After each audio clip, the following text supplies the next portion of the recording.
জুলাই আগস্টের গণ অভ্যুত্থানে ছাত্র জনতার উপর সেনাবাহিনী যেন চড়াও না হয় সেজন্য সতর্ক করেছিলেন মানবাধিকার বিষয়ক হাই কমিশনার ভলকার তুর্ক। বিবিসির হার্ট টক অনুষ্ঠানে নিজে একথা জানিয়েছেন জাতিসংঘের এই শীর্ষ কর্মকর্তা। শান্তিরক্ষা মিশন থেকে বাংলাদেশকে বাদ দেওয়ার প্রসঙ্গ এনেছিলেন। শাওন মাহফুজের রিপোর্ট। জুলাই গণ অভ্যুত্থানের শুরুর দিকে কিছুটা সক্রিয় থাকলেও সময় গড়ানোর সঙ্গে সঙ্গে রাজপথে নিষ্ক্রিয় হয়ে যায় সেনাবাহিনী। বিক্ষোভ দমনের পরিবর্তে ছাত্র জনতার আন্দোলনে মৌন সমর্থনই দেখা যায় তাদের। বুধবার বিবিসির হার্টটক অনুষ্ঠানে জাতিসংঘের মানবাধিকার বিষয়ক হাইকমিশনার ভলকার তুর্ক জানালেন, সেনা সদস্যদের অবস্থান পরিবর্তনের নেপথ্য কারণ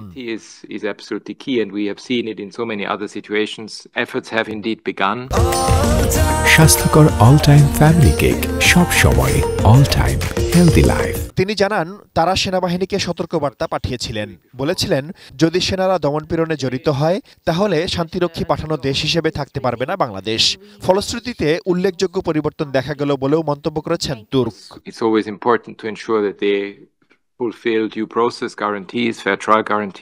আন্দোলনকারী ছাত্র জনতা তাদের উপর ভরসা করেছিলেন জানিয়ে ভলকার তুর্ক বলেন, তাদের আসার জায়গা ছিল তারা কি করতে পারেন বা জাতিসংঘ কি বলে।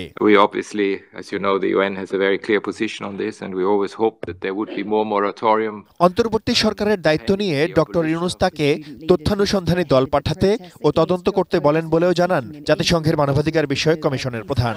তার আহ্বানে সাড়া দিয়ে তিনি ও ফ্যাক্ট ফাইন্ডিং মিশন বাংলাদেশে আসে। তদন্ত শেষে ইতোমধ্যে প্রতিবেদন দিয়েছে জাতিসংঘ।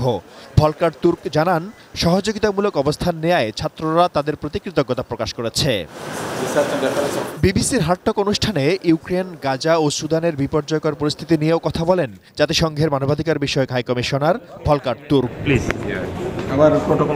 Shaon Mahfuz, desk report, ATN news.